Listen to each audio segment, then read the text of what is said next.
Acts chapter 25. Now when Festus had come to the province, after 3 days he went up from Caesarea to Jerusalem. Then the high priest and the chief men of the Jews informed him against Paul, and they petitioned him, asking a favor against him, that he would summon him to Jerusalem, while they lay in wait in ambush along the road to kill him. But Festus answered that Paul should be kept at Caesarea, and that he himself was going there shortly. Therefore, he said, let those who have authority among you go down with me and accuse this man to see if there is any fault in him.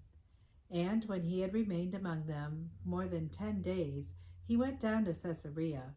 And the next day, sitting on the judgment seat, he commanded Paul to be brought.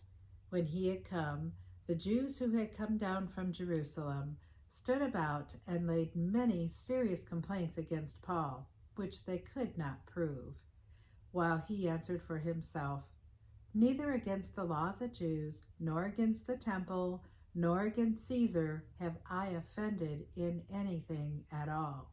But Festus, wanting to do the Jews a favor, answered Paul and said, are you willing to go to Jerusalem and there be judged before me concerning these things?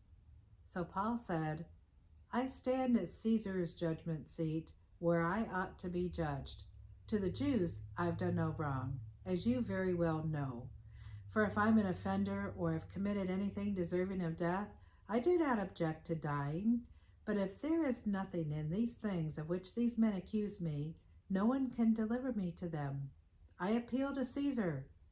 Then Festus, when he had conferred with the council, answered, you have appealed to Caesar? To Caesar you shall go. And after some days, King Agrippa and Bernice came to Caesarea to greet Festus. When they had been there 3 days, Festus laid Paul's case before the king, saying, there is a certain man left a prisoner by Phoenix, about whom the chief priests and the elders of the Jews informed me when I was in Jerusalem, asking for a judgment against him. To them I answered, it is not the custom of the Romans to deliver any man to destruction before the accused meets the accusers face to face, and has opportunity to answer for himself concerning the charge against him. Therefore, when they had come together without any delay, the next day I sat on the judgment seat and commanded the man to be brought in.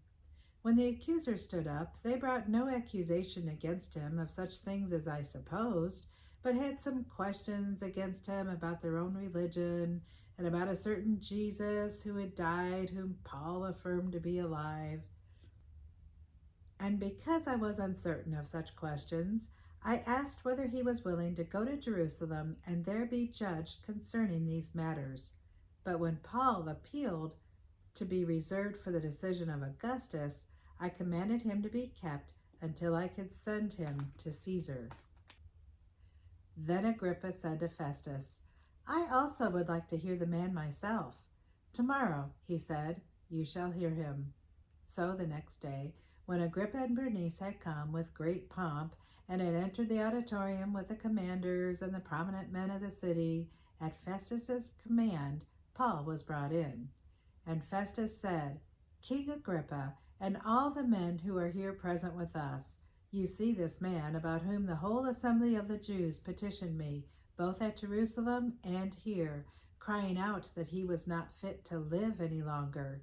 But when I found that he had committed nothing deserving of death, and that he himself had appealed to Augustus, I decided to send him.